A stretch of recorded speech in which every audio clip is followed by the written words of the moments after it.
Have you ever noticed an invisible barrier blocking your blessings? Even with sincere prayers and a life dedicated to spirituality, many feel that something beyond the natural is holding them back. This sensation isn't just in the mind, it may be a sign that hidden forces are working against you.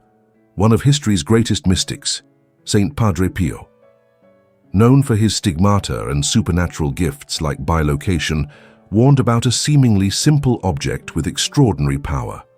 The Saint Benedict Medal. You may have seen this medal before with its mysterious symbols and Latin inscriptions, but few know that it carries such intense spiritual protection that, in Padre Pio's own words, demons fear it more than an exorcism. This is not just a religious charm, but a sacred weapon in the invisible battle around us. And the most astonishing part, many faithful carry it without knowing its true potential.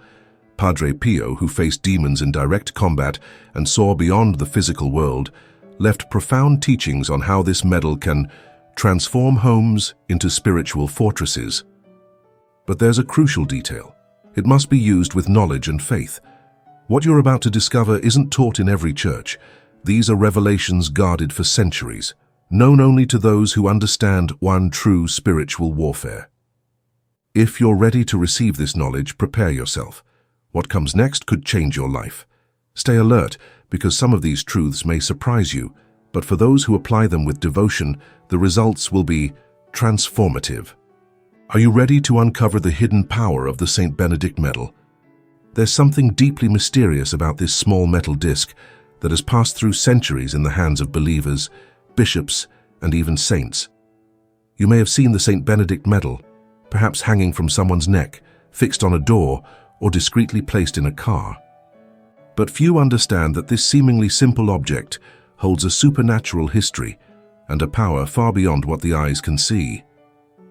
It all began with a man who chose to face the desert and his own temptations. Saint Benedict, still young, sought holiness when he was tormented by terrifying visions. Then the extraordinary happened. A luminous cross appeared before him, banishing all the shadows that plagued him. This miraculous moment not only marked his life, but gave birth to the sacred symbols, now engraved on the medal. Every letter, every sign on it is not just decoration. They are words of power, encoded prayers against the forces of evil. Padre Pio, who understood spiritual battles like few others, revealed astonishing secrets about this medal. He described it not as a mere charm, but as a true spiritual weapon operating in 3 dimensions at once. In the visible world, it serves as a sign of faith. In the invisible realm, it acts as a fortress against darkness. But the most fascinating aspect is how it works in the heart of the one who carries it, demanding not just devotion, but a life aligned with divine principles. Many possess the medal without experiencing its true strength. The reason is simple. It's not a magical talisman that works on its own. Padre Pio compared it to a precious key.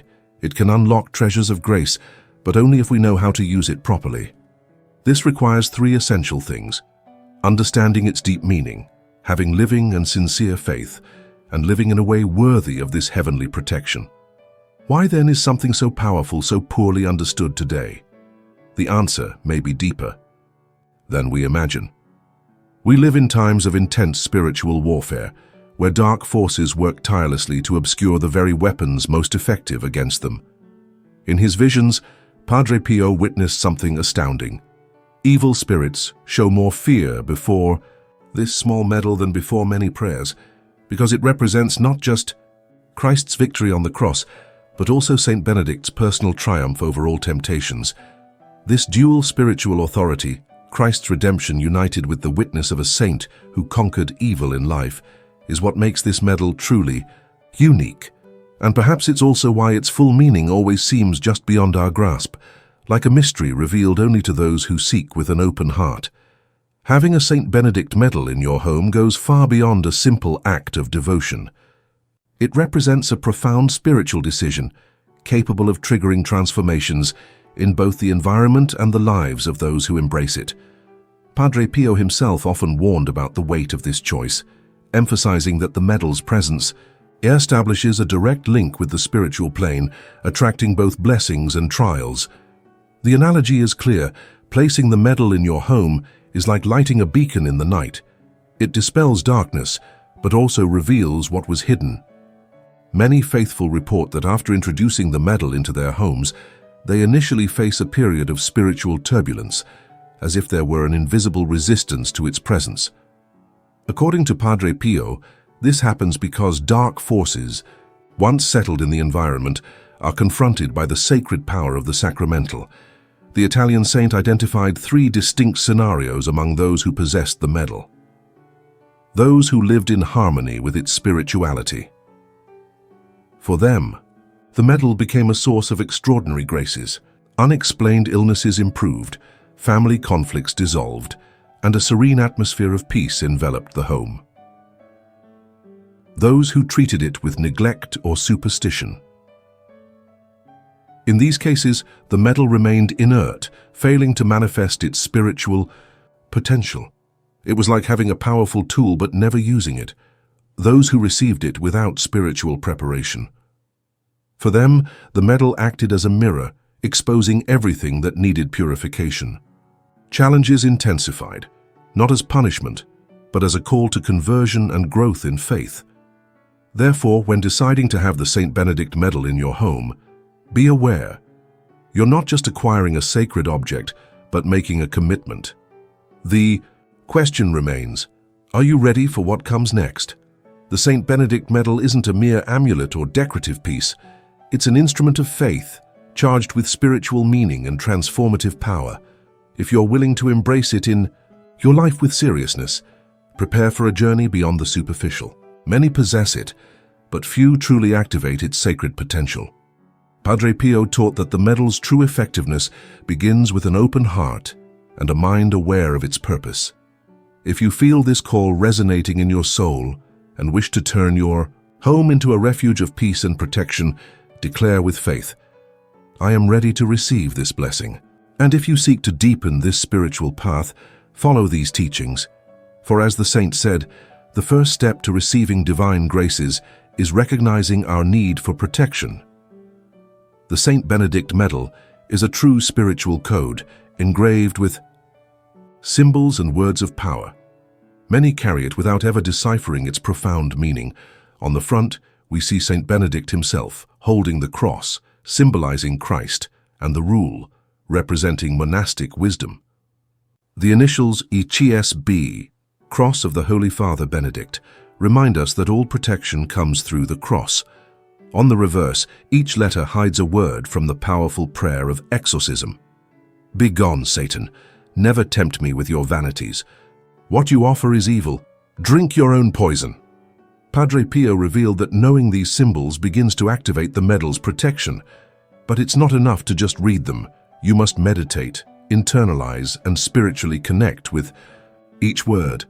When you understand the meaning behind each detail, you join a current of faith spanning centuries, from St. Benedict's time to today. The saint recommended a simple yet powerful practice. Touch the medal with reverence. Mentally recite the meaning of each symbol. Feel its energy, allowing it to create a protective field around you. Many faithful report feeling warmth or vibration when practicing this ritual. The first sign that the medal is awakening. Having the oldest or most beautiful medal is useless if it hasn't been consecrated by a priest. Padre Pio compared an unconsecrated medal to a phone without a line. It has all the components, but no connection. The true strength of this sacramental comes from the Church's blessing, transforming it into a channel of grace. If you already have one but never had it consecrated, this is the essential next step. Are you prepared for this transformation? If the answer is yes, then start today. Study the symbols, not just with your mind but with your heart. Consecrate your medal. Bring it to a priest for blessing. Practice daily meditation. Touch it and invoke its protection. The St. Benedict medal doesn't work by magic, but by faith. And if you act with devotion, it will become a powerful ally in your spiritual life. The time to begin is now. The consecration of sacred objects isn't just a symbolic ritual, but a profound act uniting the material with the spiritual. When a priest blesses a medal following the Church's precepts, he doesn't merely recite words but invokes divine grace, transforming simple metal into a channel of heavenly protection. Many faithful, however, ignore this reality and carry objects that never underwent this sacred process. The medal's true power doesn't depend solely on the initial blessing. It demands constant devotion from the bearer. As St. Pio of Pietrelcina taught, a blessed medal can become ineffective if treated carelessly or without faith. He compared it to a lamp. The Church lights it, but the fuel of our faith keeps it burning. In other words, spiritual protection isn't automatic. It requires commitment and awareness. Those who've experienced the genuine power of a consecrated medal know the difference lies in how they view it. It's not a magical charm, but a visible sign of our connection to the divine.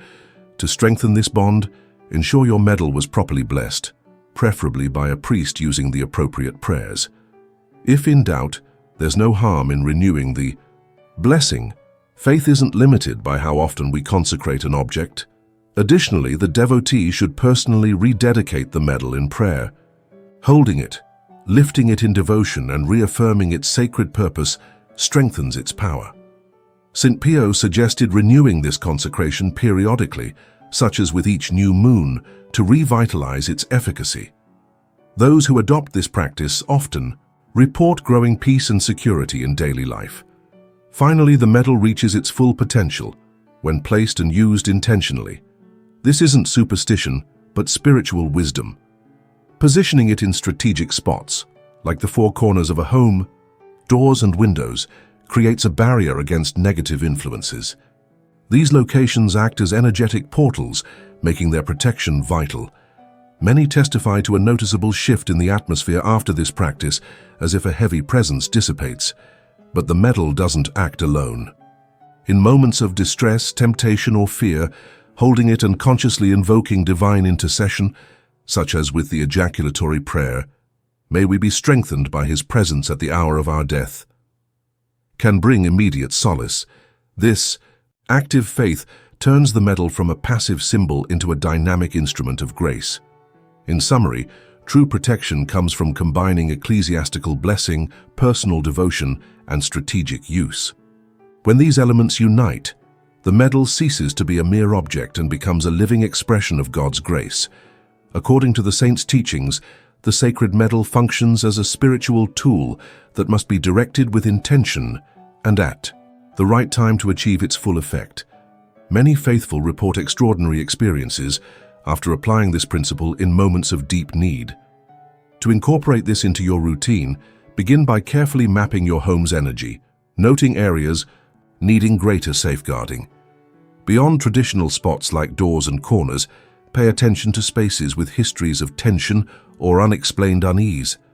One recommended practice is placing medals under mattresses, especially for children and those with sleep disturbances, as rest is a time of heightened spiritual vulnerability. Another powerful habit is carrying a medal daily, not as a superstitious charm but as a tangible reminder to live under divine guidance. Those who do this often develop sharpened discernment, avoiding harmful situations and making choices aligned with inner growth. When correctly applied, clear signs of a protective presence emerge in daily life. These go beyond coincidence, revealing genuine spiritual transformation. One early indicator is a palpable shift in the home's atmosphere. Even visitors unaware of the medal remark on its serene energy. This happens because the space's vibration rises, creating a natural shield against adversarial forces. Another notable sign appears in dreams. Persistent nightmares fade, replaced by tranquil or even revelatory visions. Many describe dreams, offering insights or warnings, showing that spiritual protection also guides during sleep. These phenomena confirm that devotion, practiced with wisdom, paves the way for a more harmonious, conscious life. Saint Benedict, as Padre Pio recalled, received angelic visits in his rest, a grace also granted to those who venerate his medal with devotion. Countless faithful share experiences of being warned in dreams about hidden dangers or receiving inspiration to resolve lingering dilemmas. proving this protection extends beyond defense into active guidance. A third and deeper sign of divine protection is the awakening of sharper spiritual intuition, clearly distinguishing good from evil. Over time, decision-making becomes more lucid, and sensitivity to negative influences heightens. This phenomenon, called the opening of the inner eye, arises naturally when living in a spiritually purified environment. As spiritual disturbances lessen, the soul aligns with higher wisdom, reflected in daily choices more attuned to divine purpose. Many devotees recount avoiding people or places without obvious reason, only to later discover they'd escaped grave misfortunes. Yet despite the St. Benedict Medal's benefits, it's crucial to understand the risks of misuse. As the saint warned, the medal isn't a magical talisman operating automatically. This superstitious belief not only nullifies its power, but can invite unwanted consequences. Treating it as a charm without genuine faith and spiritual life is like giving a sharp sword to an untrained child. A sacred instrument can, through negligence, become a snare. Some report that carrying the medal with this misguided mindset increased inner turmoil, as if confronting their own contradictions. Another common mistake is hoarding medals indiscriminately, falsely assuming quantity enhances protection. In truth, one properly consecrated and consciously used medal far outweighs dozens treated as mere objects. This is because each blessed medal establishes a spiritual bond requiring ongoing care. Its true strength lies not in multiplying items, but in deepening faith and commitment. Thus, beyond owning the medal, one must live it, integrating its principles into the daily pursuit of holiness and divine protection. When we thoughtlessly accumulate sacred symbols, we risk inner dissonance. This disconnect can manifest as mental confusion, chronic indecision, or baseless fears. Many believers attest that simplifying their spiritual practice, keeping only meaningful objects, brought a clarity and peace previously lacking. A graver danger, however, is spiritual pride. It's vital to remember that a religious symbol doesn't confer superiority, but aids personal growth. Ancient tales tell of devotees who, upon adopting certain medals, grew arrogant, scorning those who chose different paths. This inversion, turning a protective tool into a cause of division, profoundly distorts its sacred purpose. Some become trapped in empty rituals, focusing only on externals while neglecting inner change. Others blame all adversities on others lacking the same symbol. Ironically, many such individuals describe growing isolation, as if, instead of attracting blessings, they repelled those around them. This clearly signals the object's essence has been corrupted by misuse. At this teaching's core is the truth that real power resides not in the object, but the transformation it inspires. More than a shield against external forces, it's an invitation to elevate consciousness. Sacred energy works through resonance. It doesn't just repel harm, but reshapes the bearer, naturally aligning them with discernment, balance, and inner peace. Remarkable accounts show how, over time, those who use these symbols with sincere devotion undergo profound shifts. Impatience yields to serenity, grudges dissolve into forgiveness, and fear transforms into courage. True protection, then, stems not from metal or design, but from harmony between the soul and the principles the object embodies. The final call is to see the symbol not as an end, but a means. It's not just about seeking shelter, but becoming shelter for others. At this stage, we transcend needing the physical object. We ourselves become living expressions of what it represents. Our presence radiates a stillness that dispels negativity and attracts grace. If you feel drawn to this teaching, perhaps it's time to take the next step. The journey doesn't demand perfect conditions, just an open heart. The invitation stands. Let ancient wisdom work within you, transforming not only your path but the world around you. The time to begin is now. Thank you for watching this video. Leave your like and subscribe to the Living Hope channel on YouTube. Activate notifications by clicking on the bell to receive other publications.